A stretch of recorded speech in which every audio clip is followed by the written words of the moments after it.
Mas Irfan umpamanya pulang dari bekerja, satu contoh, atau pulang dari keluar rumah. Ini mohon maaf ini, kadang-kadang kita laki-laki ini kalau mau kencing sembarangan aja tuh kadang-kadang. Tengok kiri kanan muka belakang nggak ada, umpamanya tembak.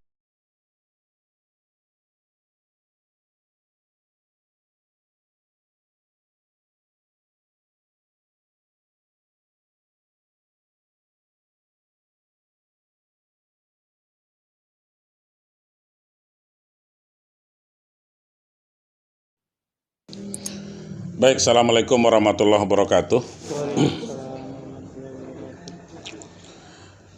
Bismillahirrahmanirrahim. Inna hamdalillah wa syukru ala ni'matillah wa la hawla wa la quwata illa billah, amma ba'd. Yang saya hormati Bapak yang bertindak sebagai wali dalam pernikahan nanti, kemudian orang tua, selanjutnya yang berbahagia calon pengantin. Saya katakan sekarang ini calon pengantin ya. Mas Irfan dengan Mbak Dian Sari. Ya, itu dia. Tentu bersyukur kita kepada Allah. Selawat dan salam kita kirimkan kepada junjungan Nabi besar kita Muhammad SAW. Allahumma sholli ala sayyidina Muhammad wa ala ali sayyidina Muhammad. Baik, saudara-saudaraku sekalian, tadi pemateri pertama itu dari penyuluh agama Islam Kantor Urusan Agama Kecamatan Tengah Ilir sudah disampaikan panjang lebar. Kemudian juga ini saya melengkapi apa yang sudah disampaikan tadi, bahwa memang menjalankan kehidupan rumah tangga itu terkadang Mas Irfan itu tidak seindah yang kita bayangkan. Wah, kan gitu kan. Karena jalan yang ditempuh itu bukanlah jalan yang bertabur bunga, tapi jalan yang penuh dengan lika-liku. Makanya dikatakan lika-liku kehidupan rumah tangga. Jalan yang penuh dengan tanjakan dan turunan. Kadang-kadang kehidupan ekonomi kita bisa mendaki dia sifatnya, kadang-kadang bisa menurun. Maka kehidupan ini katanya tidak ubahnya seperti roda kehidupan. Kadang-kadang bisa di atas, kadang-kadang di bawah secara perekonomian kita. Nah, oleh karena itu, dalam rumah tangga itu ya, jalan yang kita tempuh itu tentu nanti akan banyak permasalahan yang akan Anda temukan dalam kehidupan rumah tangga. Anda tidak akan, kalau Anda mengatakan nanti umpamanya, oh enggak Pak, kami nanti akan akur-akur saja. Oh enggak bisa itu. Pasti ada masalah dalam kehidupan rumah tangga itu. Nah sekarang, agar rumah tangga itu nanti akan tetap harmonis, agar rumah tangga itu tetap akan rukun, agar rumah tangga itu nanti tetap menjadi rumah tangga yang sakinah mawaddah warahmah, seperti yang diungkapkan oleh Rasul itu, baiti jannati, rumah tanggaku itu adalah surga bagiku. Artinya memang rumah tangga kita itu adalah kesenangan kita. Jadi sehingga dalam membina kehidupan rumah tangga, nanti kita akan menemukan satu ketenangan jiwa, satu ketenangan batin. Nah, oleh karena itu memang banyak permasalahan yang akan ditemukan dalam kehidupan rumah tangga. Nah, akan tetapi permasalahan itu tentu harus kita sikapi dengan secara dewasa. Karena apa? Karena semudah-mudahnya umur kita, sekecil-kecilnya badan kita, kalau umpamanya sudah berumah tangga, itu namanya orang tua namanya. Nah itu dia tuh. Karena Anda nanti akan didulukan selangkah dan ditinggikan seranting dari pemuda-pemuda yang lain. Saya mengapresiasi sikap saudara, mengambil sikap akan mengakhiri perkenalan persahabatan saudara menjadi meningkatkannya menjadi hubungan suami istri. Karena apa?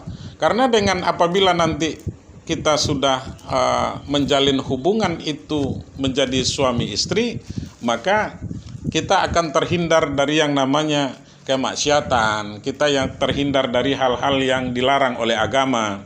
Karena kata baginda Rasul itu begini, ya ma'syarus sabab manistatu aminkumul ba'ah falyatazawaj. Ya ma'syarus sabab manistatu aminkumul ba'ah falyatazawaj. Wahai para pemuda dan pemudi, kalau kamu sudah sanggup untuk nikah, nikahlah. Kenapa? Karena dengan nikah itu aghaddur lil basar, akan dapat menjaga pandangan mata. Kemudian dengan nikah itu juga akan menjaga kehormatan diri kita. Sehingga apa? Supaya kita tidak terjebak, ya ini mohon maaf, tidak terjebak nanti kepada hal yang dilarang oleh agama, tidak terjebak kepada perzinaan. Karena Allah mengatakan la taqrabuz zina. Jangan kamu menghampiri zina, menghampirinya saja tidak boleh. Apalagi sampai melakukan. Sama satu contoh saya berikan begini, saya berikan contoh. Kita wajib menghormati orang tua, katakan seperti itu umpamanya. Maka Allah mengatakan wala taqul lahuma uffin wala tanharhuma. Jangan kamu mencaci maki, jangan kamu membentak orang tua, dan jangan kamu mencaci maki keduanya. Itu saja tidak boleh, apalagi sampai memukulnya. Kan gitu. Jadi la taqrabuz zina, jangan kamu menghampiri zina, mendekatinya saja tidak boleh, apalagi melakukannya. Nah, supaya kita tidak terjebak kepada yang dilarang oleh agama, ya nikah. Maka apa yang kamu lakukan ini, apa yang kamu rencanakan ini merupakan rencana yang sangat mulia, yang akan dapat mengangkat derajat kamu nanti berdua, akan dapat mengangkat derajat orang tua. Nah, jadi inilah yang dianjurkan oleh baginda Nabi, karena supaya kita tidak terjebak kepada hal-hal yang dilarang oleh agama. Nah, kemudian tujuan pernikahan itu kan untuk menciptakan rumah tangga yang sakinah mawaddah warahmah. Rumah tangga yang penuh dengan ketenangan, rumah tangga yang penuh dengan cinta dan kasih sayang. Saya yakin Anda berdua saling mencintai dan menyayangi. Betul apa tidak? Ya.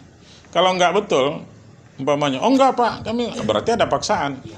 Ini kan tidak ada paksaan. Ada paksaan, ini. Nggak ada kan? Nah gitu.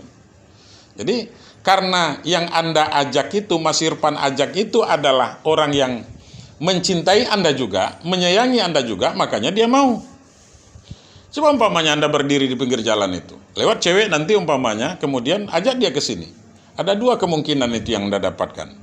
Kalau yang pertama apa? Kemungkinan pertama paling-paling nanti Mas Irfan, ini orang gila ini katanya kan? Iya kan? Kemudian kemungkinan kedua, kalau dia emosi mungkin ditamparnya saudara. Ngapain pula ngajak-ngajak saya kan gitu katanya kan. Nah, tapi ketika orang yang menyayangi Anda, orang yang mencintai Anda, yang Anda ajak, pastilah dia mau. Jadi begitu. Nah, terciptanya rumah tangga yang sakinah itu, mawaddah warahmah, tentu kita harus pertama mendekatkan diri kepada Allah. Kemudian kita harus menjalankan kehidupan rumah tangga itu, hak dan kewajiban kita harus terlaksana. Kewajiban suami harus dilaksanakan, kewajiban istri harus dilaksanakan, dan itu barangkali sudah disampaikan. Nah, kemudian tujuan yang berikutnya apa? Agar kita mempunyai keturunan yang soleh dan soleha. Ini yang sangat penting nih, saya sampaikan.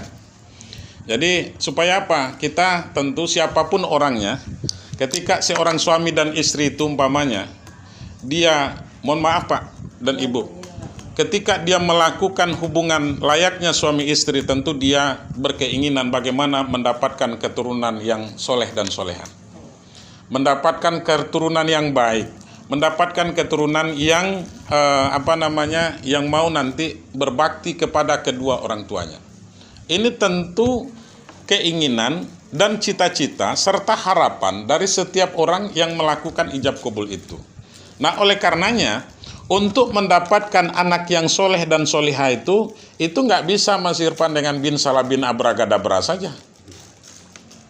Nggak bisa itu. Harus dari proses awal. Jadi gitu dia. Jadi dari proses awal. Proses awalnya apa? Artinya Anda memilih orang yang baik-baik. Itu pertama. Yang akan melahirkan anak Anda itu nanti adalah orang yang baik-baik. Kemudian yang kedua apa? Yang kedua itu dalam Anda melakukan hubungan suami istri juga nanti harus dilakukan dengan baik juga. Jadi sehingga apa? Sehingga mohon maaf ini, sehingga mani yang akan Anda keluarkan dengan ovum yang bersatu dengan ovum nanti, itu jangan dicampuri dengan hal-hal yang tidak baik, yang najis. Contoh, saya berikan contoh ini. Mas Irfan umpamanya pulang dari bekerja. Satu contoh, atau pulang dari keluar rumah. Ini mohon maaf ini, kadang-kadang kita laki-laki ini kalau mau kencing sembarangan aja tuh kadang-kadang. Tengok kiri kanan muka belakang nggak ada, umpamanya tembak kan aja umpamanya, kan gitu kan. Nah akhirnya di situ kencing yang kita keluarkan itu najis apa tidak? Najis. Sampai di rumah Anda minta dilayani dengan istri. Sementara mohon maaf sekali lagi, di kemaluan Anda di ujungnya masih ada najis di situ.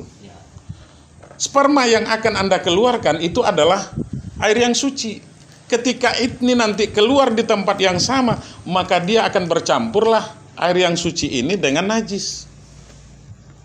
Kalau itu nanti yang akan menjadi buah, maka wajar-wajar saja. Kalau anak yang lahir itu nanti umpamanya entahkah dia umpamanya nakal, entah dia umpamanya nggak mau nurut kita, entah umpamanya nanti segala macam lah. Tidak sesuai dengan yang kita harapkan. Ya wajar-wajar saja. Karena percampuran dari yang kotor, coba bayangkan. Kalau dia kotor, kira-kira lahirnya nanti akan bersih atau gimana? Begitu. Makanya ini mohon maaf ini masalah sepele, ya. Tapi ini harus kita sampaikan. Karena nanti saya nggak mau ketika hubungan rumah tangga Anda nanti umpamanya cuman sesaat, kemudian hubungan anak yang lahir itu nanti umpamanya entah jadi orang entah jadi tidak gitu nah kan ini. Nah sementara yang dimaukan apalagi ini orang tua ya, apalagi orang tua ini tentulah dia kepingin cucunya umpamanya yang hafal Quran, yang rajin sholat, yang mau berdoa, kan gitu umpamanya.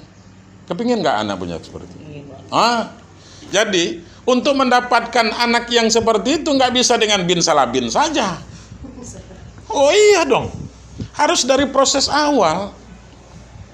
Makanya nanti Anda kalau mau berhubungan dengan istri nanti, maka harus terlebih dahulu, harus kemaluan, mohon maaf sekali lagi, kemaluan Anda harus Anda bersihkan dulu dari najis. Supaya apa? Supaya nanti, begitu juga istri tentunya. Jangan pula nanti umpamanya sembarangan aja, kan gitu umpamanya. Juga harus seperti itu. Ya mohon maafnya saya sekali lagi, ya kalau mau buang air itu cebok lah, kan gitu. Karena apa? Karena ini nanti pertama di samping akan menghilangkan najis, kemudian kalau kita karena dia di situ najis adalah kotoran, maka akan mudah dihinggapi bakteri. Jadi gitu dia. Pernah mendengar perempuan kena kanker rahim?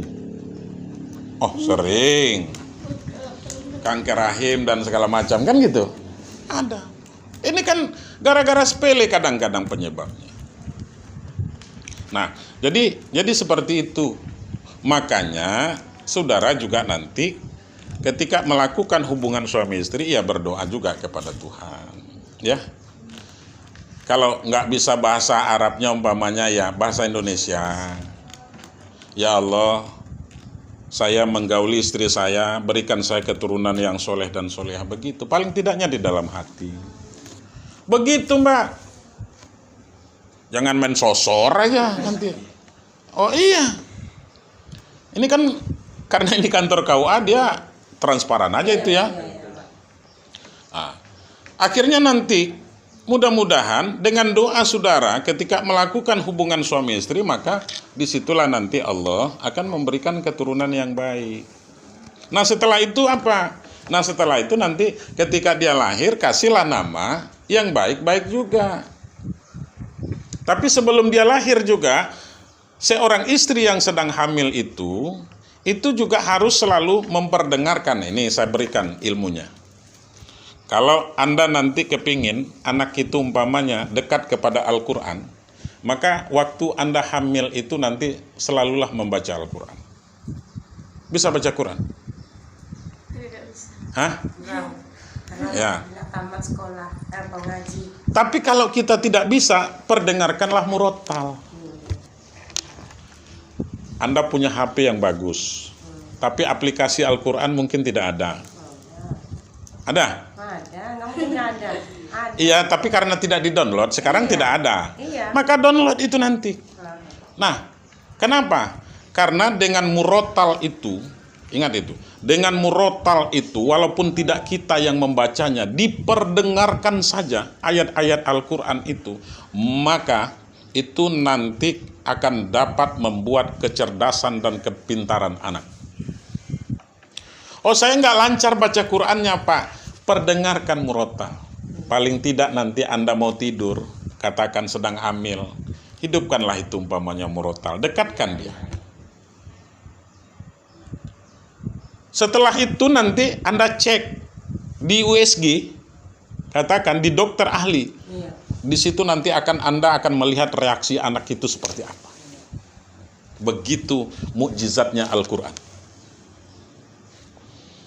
Tapi kalau Anda hamil, mulai dari hamil muda sampai hamil tua, yang didengarkan umpamanya trippingan, TikTok, dan segala macam, tangan di atas katanya, ya sudahlah, anak lahir nanti horas katanya itu langsung.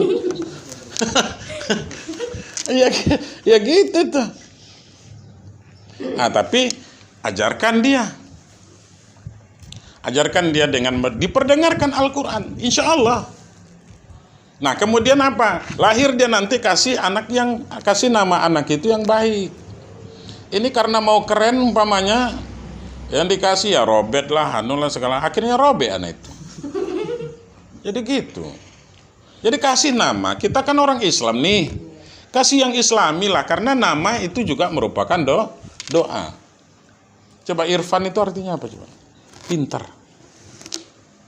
Gitu, nggak salah itu orang tua ngasih nama. Jangan nanti Anda kasih nama anak nanti Julius, Robert, entah apa-apa, sehingga ayahmu nanti susah pula ngomongnya entah apa-apa pula nanti dipanggil cucunya. Kan gitu. Nah, itu. Nah, kemudian apa lagi? Setelah itu nanti ya diakikahkan. Ya, diakikahkan. Supaya apa? Supaya dia nanti menjadi anak yang soleh. Begitu dia. Kemudian kalau dia besar nanti umpamanya, di samping ibu merupakan madrasah ula bagi anak. Ibunya merupakan madrasah pertama bagi anak-anak. Kalau Anda nanti umpamanya memberikan contoh yang tidak baik kepada anak Anda, maka anak itu tidak akan baik. Jadi begitu. Maka jadilah ibu yang baik nanti. Bapaknya sering di kebun itu nanti. Yang sering dengan anak itu siapa? Ya ibunya. Yang lebih dekat dengan anak itu siapa? Ya ibunya. Jangan nanti umpamanya depan anak kamu bertengkar. Wah, perang umpamanya kayak Ukraina dengan Rusia sekarang. Main bombardir aja, kemudian periuk pun udah jadi bola, kadang-kadang kan gitu kan. Kemudian piring pun udah jadi pesawat. Kan kacau itu. Di depan anak. Tentulah nanti mental anaknya akan drop. Anda kalau mau bertengkar, jangan di depan anak. Kemudian, kalau satu marah kepada anak, yang satunya jangan bela-belain. Umpamanya bapaknya, anaknya salah nih. Kemudian bapaknya sedikit marah umpamanya untuk memberikan pengajaran. Lalu, ini abang ini masa marah-marah ya anak. Dibela anaknya. Anaknya jadi kurang ajar itu nanti. Percayalah dengan saya. Kalau ibunya marah, walaupun bapaknya sayang kepada anak, jangan umpamanya dibela-belain. Nanti istrinya pula, kau ini kurang ajar nih kepada anak, merasa kubu nih lah. Nah, sampai orang kubu pun ikut. Kan gitu. Jangan. Ya. Nah, jadi gimana? Berikan contoh yang baik kepada anak. Kalau dia di usia sekolah nanti, maka didik dia. maka didik dia dengan baik. Ya, ajarkan dia Al-Quran. Kalau Anda nggak sempat mengajarkan Al-Quran umpamanya, kasih dia umpamanya belajar Al-Quran ke tempat orang mengaji. Antar dia ke sana. Kemudian, saya sarankan, Anda kalau mau tenang otaknya, nanti dengan perangai anak, maka masukkanlah anaknya ke pondok pesantren. Oh gitu, itu tenang itu. Tapi kalau umpamanya, ini sekarang ini saya lihat, anak-anak sekarang, ini mohon maaf Pak, ini kadang-kadang pemuda, generasi-generasi sekarang sangat menyedihkan. Kenapa saya katakan demikian? Anak baru SD Pak, itu dikasih motor, kemudian ngebut-ngebutan, sama aja menyuruh anak cepat mati. Gitu. Tapi masukkan dia ke pesantren. Saya tamat anak saya kelas 7 di Purba itu Pak. Di Purba itu. Barulah saya belikan HP itu. Jadi begitu. Nah, jadi begitu juga nanti anak. Nah, maka nak. Ini pegang HP nak. Main game. Akhirnya rusak anak dibuat. Jadi begitu dia. Jadi kamu harus didik anak itu kepada yang lebih baik. Itu supaya dia menjadi anak yang soleh dan dapat membanggakan. Sekolahkan anak. Ayah saya SD saja nggak tamat, tapi anaknya sampai S2 Mas. Anaknya SD, bapak saya nggak tamat, tapi saya insya Allah. Karena apa? Karena kita mengutamakan pendidikan sampai ke S2 saya. Selesai. Ini kalau ada kesempatan mau S3 pula. Supaya apa? Supaya jangan kita sampai nanti anak itu sama seperti kita. Gitu loh. Paham enggak maksudnya? Pendidikan terakhir apa? SMP. Coba tanya dulu, Bapak tamat apa Pak? SD aja nggak tamat. Tapi Anda tamat SMP. Berhasil itu orang tua. Anda nanti SMP umpamanya, anak tamat SD. Oh, orang tua apa itu? Gitu ya. Ini di samping ada juga yang pemuda ini, supaya dia nanti mencari istri yang lebih baik. Udah ada calonnya? Lagi malas. Nggak boleh malas. Nah, jadi itu dia. Nah, sehingga nanti insya Allah kalau memang begitu, maka anak itu menjadi anak yang soleh. Terakhir, yang harus saya sampaikan kepada saudara adalah hiduplah bermasyarakat, dimanapun kita tinggal ya. Dimanapun Anda tinggal, hiduplah bermasyarakat. Ikuti aturan-aturan kemasyarakatan setempat. Jangan kita nanti umpamanya seenak edw gitu. Mentang-mentang gitu umpamanya anak rantau ini. Kan gitu umpamanya. Ada pepatah Medan itu katanya kan. Biarlah kambing di kampung sendiri tapi banteng di perantauan katanya. Oh, tidak seperti itu juga ya. Artinya di mana bumi dipijak, disitulah langit kita junjung. Jadi begitu dia. Nah, itu barangkali yang dapat saya sampaikan kepada saudara sebagai tambahan ya. Sebagai tambahan. Nah, jadi mudah-mudahan ada manfaatnya. Sehingga nanti saya cuma bisa mendoakan mudah-mudahan rumah tangga yang akan saudara bina nanti menjadi rumah tangga yang diridhoi oleh Allah. Kemudian menjadi rumah tangga yang sakinah mawaddah warahmah. Rumah tangga yang diberikan keturunan yang soleh dan soleha. Banyak anaknya, banyak rezekinya itu. Jangan takut punya anak banyak. Kemudian rumah tangga yang didekatkan rezekinya oleh Allah. Nah, jadi sehingga nanti Anda menjalankan kehidupan rumah tangga. Tapi ingat, jangan lupakan kewajiban kita sebagai orang yang beragama Islam. Jangan lupa sholat ya. Terlebih-lebih berinfak dan bersodakoh lah Anda nanti. Nggak perlu banyak Mas. Kalau Anda gajian nanti umpamanya agak 10.000, nggak ngurangin itu. Itu cara kita memancing rezeki Allah. Itu ya, mudah-mudahan ada manfaatnya. Wallahu muwaffiq ila aqwamit thoriq. Wassalamualaikum warahmatullahi wabarakatuh.